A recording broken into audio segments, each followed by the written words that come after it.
This was the policy that the Crown had, to find a capable soldier who could be called upon in any emergency.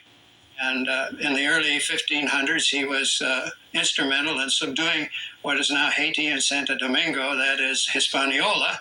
And then in the years 1511 to 1521, 1513, all through that period, he was subduing the Indians of Puerto Rico. Every few months, another expedition would march forth from Isabela, or the new capital, at Santo Domingo. Each was more brutal than the last. Opposing Indians were either killed or enslaved to work the streamside gold mines.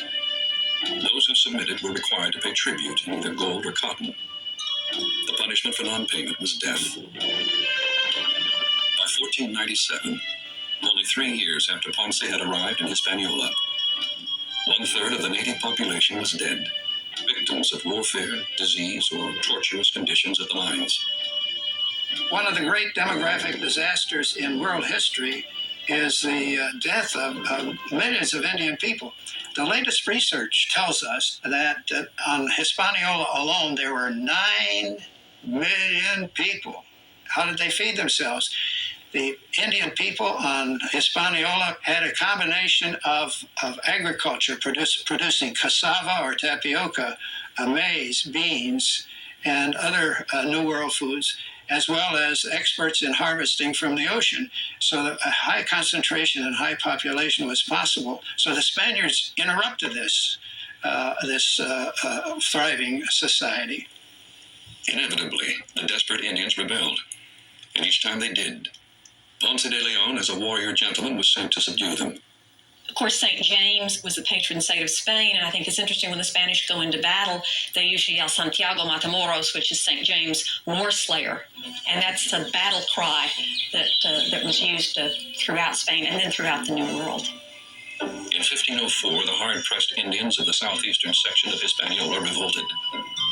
Personally commanding a large force, Ponce harshly suppressed the rebellion and was rewarded with a huge estate, and was given full authority over the native population.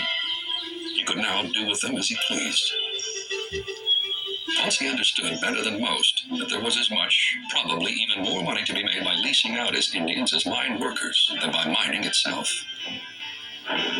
So what you had really with the Spanish a great deal of the time was a forced labor system where a village was required to send maybe 10 men for 12 months to work in the mines, to work in the fields, things such as that. So it wasn't the individual who was required to give the labor, it was the village. And then the chief would make those decisions as to who he would send. Of course, we've got to realize how that affected the village, too, because you may have a village that's not particularly large. They're required to send 10-15% of their population for a good portion of the year, and the village loses that labor. So over a long period of time, it was detrimental to the well-being of the Native American settlements. And as the native population decreased, labor shortages drove up the prices which Ponce could command for his Indian workers. Those whom he didn't lease, he put to work cultivating the fields of Higüey, whose main crop was the common yucca, or cassava root. While the farming of roots and the renting of labor may have fallen short of Ponce's image of himself as an heroic conquistador, the humble cassava would soon make him one of the richest men in the Indies. Every